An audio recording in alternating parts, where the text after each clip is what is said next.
Nessa quinta-feira está chegando nos cinemas o filme Homem-Aranha Longe de Casa, que é o segundo filme da parceria Sony e Disney, onde eles botaram, né, o personagem do Homem-Aranha no MCU. E no vídeo de hoje nós vamos conversar sobre as cenas pós-créditos do filme. Primeiro vamos falar sobre o que acontece e depois vamos explicar a importância e o impacto dela nos futuros filmes da Marvel nos cinemas. Lembrando que, obviamente, esse vídeo vai ter spoilers sobre o filme do Homem-Aranha. Então, se você não assistiu o filme, você é sensível a spoilers, pula o vídeo, dá o seu like e vê o vídeo depois de você assistir o filme. Mas se você não tem problemas com spoilers, vamos conhecer aí essas cenas pós-créditos. É muito difícil falar com você, Homem-Aranha.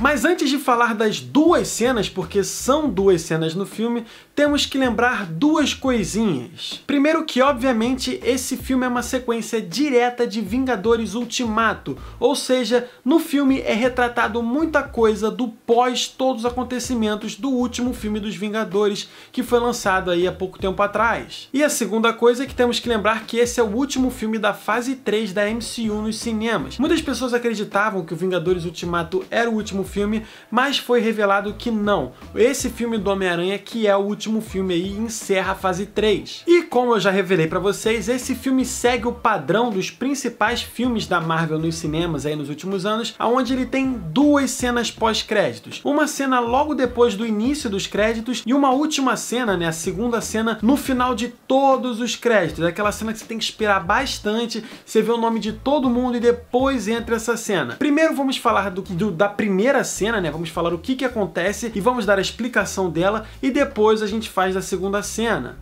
Você vai ser o próximo Homem de Ferro? Eu não tenho tempo, eu tô muito ocupado fazendo o trabalho de vocês. O quê? Brincadeira, brincadeira. Vão trabalhando direito aí, porque eu vou sair de férias. Logo depois de salvar seus amigos e derrotar o vilão Mistério, que nos trailers eles tentam induzir como se fosse um herói, mas na verdade é o vilão, Peter está de volta a Nova York, pronto para dar sequência à sua vida como Spider-Man. Em um determinado momento nós vemos, né, o Homem-Aranha e a MJ fazendo um passeio por Nova York, onde ele tá usando a teia e ela tá agarrada a ele. Porém, obviamente, a Mary Jane não curte muito esse passeio, ela fica meio incomodada e até meio enjoada, o que é bem plausível, porque deve ser muito estranho você ficar andando pendurado pelos arranha-céus de Nova York. Então, Peter vai pro chão junto com ela, deixa ela no chão, ela fala que não gostou muito, não quer mais fazer esse tipo de passeio, e ele meio que se despede dela e vai seguir aí a vida dele lá, vai seguir o que ele tem que fazer como Homem-Aranha. Só que nesse momento ele é surpreendido por um telão onde começa a passar um noticiário. E nesse noticiário nós temos um convidado especial, onde a gente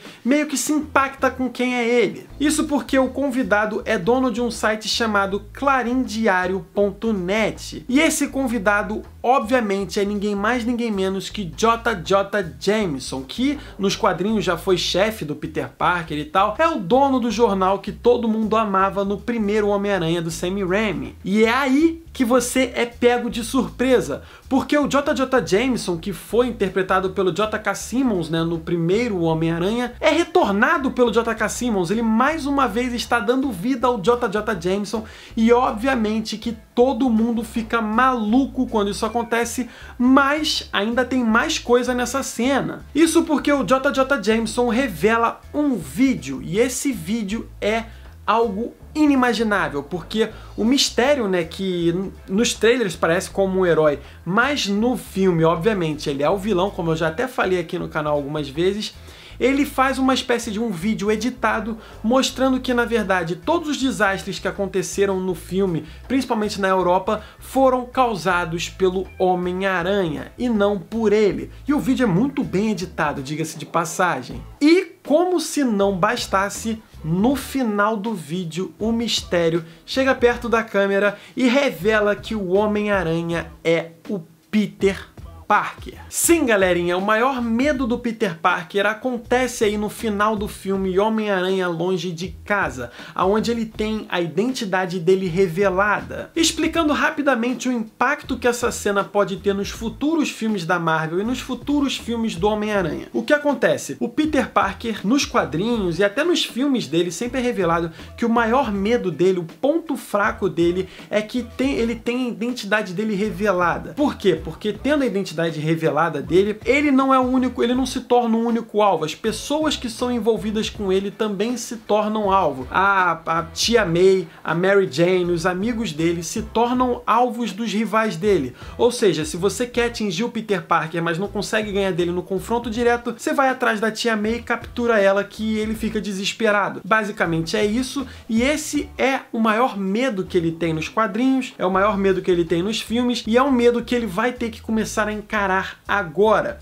A gente não sabe ao certo quais são os futuros filmes que ele vai participar, mas num possível Spider-Man 3, que obviamente a gente vai ter, isso vai impactar obviamente diretamente, porque eu, Henrique, acredito que no Spider-Man 3 a gente talvez não tenha um vilão diretamente dito no filme. A gente obviamente deve ter participações de vilões, talvez o Abutre volte, mas eu acredito que no próximo filme do Homem-Aranha, o filme vai se desenvolver como o vilão do filme sendo o Homem-Aranha, aonde ele tem que arcar com as consequências do fato de que, o Mistério mostrou ele como o causador de todo o caos que acontece ao longo do segundo filme, e 2, os vilões, os mafiosos, os traficantes, estão atrás não só do Homem-Aranha, mas das pessoas em que se envolvem com ele. E isso vai ser muito interessante. Eu diria que seria muito legal que o terceiro filme do Homem-Aranha abordasse essa narrativa, aonde o JJ Jameson fique martelando na imagem negativa do Homem-Aranha, como ele sempre fez, o Homem-Aranha sendo mal visto pela sociedade americana, principalmente de Nova York, e além disso tudo, ele tendo que lidar com a exposição que os amigos e a família dele está tendo. Isso me deixou muito ansioso pro próximo filme aí do Homem-Aranha e pros futuros filmes da Marvel também, porque eu acredito que ele pode vir a aparecer em outros filmes e essa confusão ser mencionada também. Eu tô aqui em São Marco Polo. Eu acho que a MJ gosta de mim. Isso me lembra quando eu me apaixonei pela... Falamos da primeira cena pós-créditos, agora temos que falar da segunda, porque ela também é bastante importante e vai impactar nos futuros filmes da Marvel, sim. Normalmente a Marvel estava fazendo um uso de uma cena importante e uma cena cômica. No Homem-Aranha, as duas cenas são importantes e impactantes para os futuros filmes da Marvel. Então, vamos conhecer aí a segunda cena. No início da segunda cena pós-créditos, nós vemos o Nick Fury e a Maria Hill num carro, onde eles estão, num carro depois de tudo que aconteceu aí do filme do Homem-Aranha. Só que, de repente, tanto o Nick Fury quanto a Maria Hill se transformam em Skrulls. Sim, galerinha, os Skrulls que foram introduzidos no filme da Capitã Marvel aparecem mais uma vez agora na cena pós-créditos do Homem-Aranha. Sendo que o Skrull que se tornou o Nick Fury é o Talos, que é o líder dos Skrulls lá, que aparece no filme, da Capitã Marvel, e a Skrull é a esposa dele, a mulher dele. Além deles aparecerem, que já é algo impactante, eles pegam o telefone e ligam pro Nick Fury. E o Nick Fury tá numa espécie de... parece que ele tá de férias e tal, e ele meio que fala que os dois, estavam cumprindo lá a missão deles e não cumpriram de forma certa, blá, blá, blá, blá, blá. E quando você vai ver na cena pós-créditos, o Nick Fury está numa espécie de base cheia de Skrulls. Ou seja, esse filme faz uma conexão direta, com essa cena pós-créditos com os acontecimentos da Capitã Marvel, onde foram introduzidos os Skrulls. E obviamente que essa cena pós-créditos faz uma conexão com possíveis filmes futuros da Marvel, aonde todos os fãs dos quadrinhos sonham com uma possível adaptação, do Invasão Secreta, que é quando os Skrulls invadem aqui, começam a se fazer de heróis e tal, e cria uma confusão tremenda. E essa cena de um Skrull atuando como Nick Fury deixa em aberto que isso pode acontecer. Nesse caso está acontecendo de uma forma positiva, já que foi a mando, supostamente, do Nick Fury. Porém, pode-se acontecer de não ser uma forma positiva. Você já imaginou aí atrás talvez um Skrull ficar atuando como o Capitão América Steve Rogers, que está aposentado e desapareceu? Isso pode acontecer e a população não vai perceber. Quando forem perceber, vai ver o estrago que ele já fez. E obviamente que isso pode ocasionar num possível filme tanto da Capitã Marvel quanto dos próprios Vingadores numa invasão secreta, o que seria espetacular e muito impactante. Eu acho que o Tony não faria o que ele fez se não soubesse que você estaria aqui depois que ele partisse.